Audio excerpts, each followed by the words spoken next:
Kalau biasanya yang diajarin di sekolah sih, yang pertama kalau ada meja, biasanya kita taruh berlindung di meja. Cuman kebetulan rumah saya nggak terlalu gede-gede banget. Ya, semisal ada gempa, kebetulan saya juga udah mitigasi sebelumnya.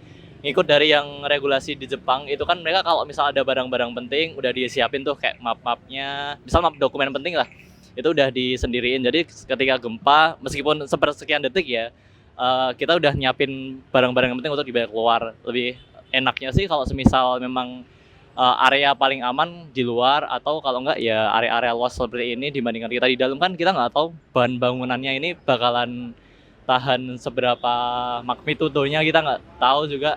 Kalau di luar ruangan, kita berusaha menjauh dari bangunan. Nah, cari tempat yang agak lapang untuk mengantisipasi bangunan itu nanti rubuh. Nah, itu dia. Kalau di dalam ruangan, kita nyari tempat berlindung yang ada di atas kita aja. Contoh bawah meja gitu kan, biar kalaupun ada barang yang jatuh nggak langsung kena ke kita. Nah, kalau kan kebetulan saya kan belum belum terkena gempa gitu ya. Jadi kalau ada tutorial kan banyak, kalau ada gempa itu kan harus berlindung di bawah meja. Jadi itu perilaku pertama yang kalau ada gempa, iya. Di luar sih kan supaya tidak itu ya Kak, runtuh. Biasanya kan runtuh gitu kan bangunannya. Jadi paling aman tuh di luar ruangan. Ya, kalau sedang di dalam rumah, kita nanti bisa keluar, itu mencari tempat yang tidak ada bangunan-bangunannya gitu aja.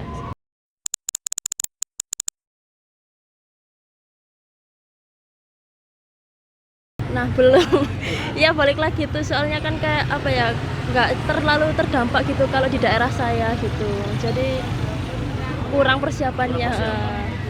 Insya Allah siap, kita siap. Itu sudah kita sampaikan ke anggota keluarga semua. Seperti surat-surat berharga itu sudah disatukan dalam satu tempat, di tempat yang mudah diambil. Kemudian juga kunci pintu rumah itu tidak terlalu sulit untuk dibuka. Saya sebagai warga Jogja, apalagi di sini Jogja ada salah satu gunung Merapi. Itu kalau nggak salah juga ada simulasi yang mungkin mirip-mirip lah dengan gempa. Karena kalau dari Jogja sendiri, karena emang udah rawan dari Merapinya itu sendiri, pastinya ada regulasi. Seperti kalau saya lihat itu kebanyakan di area Kaliurang atau enggak Jakal KM atas lah.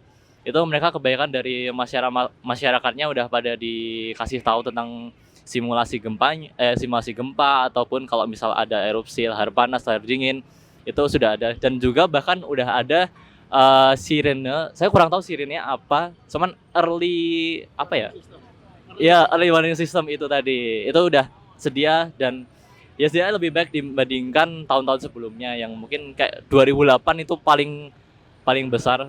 Kalau punya aku mungkin baru 50 sih Kak. Kalau soal berkas-berkas kan harusnya dijadiin satu. Punya aku sudah dijadiin satu gitu. Jadi 50%-an. Kalau aku sih kayaknya belum ada persiapan, jadi masih minim gitu. Jadi mungkin kalau memang kira-kira ada mau terjadi gempa, baru nanti menyiapkan.